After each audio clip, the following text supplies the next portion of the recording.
Permission లేదని గుంజుకపోవుడు, ముందే అరెస్టులు చేసుడు, టెంట్లేస్తే ఊడవీకుడు, ముట్టడికొస్తే కట్టడి చేసుడు, ధర్నాలు చేయొద్దు, నిరసనలనే మాటనే వినబడొద్దు. మున్పు గిట్లనే ఉండేది. మరి ప్రతిపక్షాలు సర్కార్ను ప్రశ్నిస్తానికి ఏ కార్యం పెట్టుకున్నా అరెస్టులు, కేసులే ముంగట పడేది.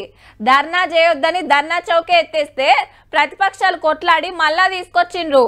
కానీ ఇప్పుడు గవేం లేవుల్లో నిరసనలకు ఫుల్ పర్మిషన్. పుకట్ల ఎల్ఆర్ఎస్ చేయాలని లడా ఎత్తుకున్నారు గులాబీ పార్టీ వాళ్ళు. మున్సిపాలిటీల ముంగట ధర్నాలు, నిరసనలు, రోడ్ల మీద ర్యాలీలు నడిచినాయి ఆడాడ. ఎట్టి పరిస్థితుల్లో ఫ్రీగా రిజిస్ట్రేషన్ చేసే వరకు వదిలిపెట్టే సమస్యనే లేదు. అట్లనే హైదరాబాద్ లో జిహెచ్ఎంసీ ముంగట కూడా నడిచింది ఎల్ఆర్ఎస్ కు పైసలు తీసుకోవద్దని.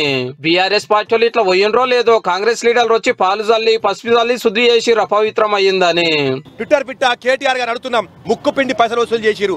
ఆ పైసలు వసూలు చేసిన పైసలు ఎక్కడ పోయినాయి? మరి 2020 నుంచి ఏం చేసిరు? గార్దిపల్లి తోమిర్రా?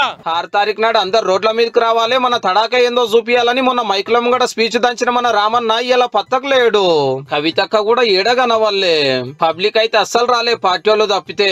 పార్టీ పెద్దలు ఏసీ ఇంట్లో ఏడున్నారో గాని వచ్చిన కార్యకర్తలు అయితే చెమటలు తీసిర్రు ఎర్ర టెండల ఉడకపోతాకు.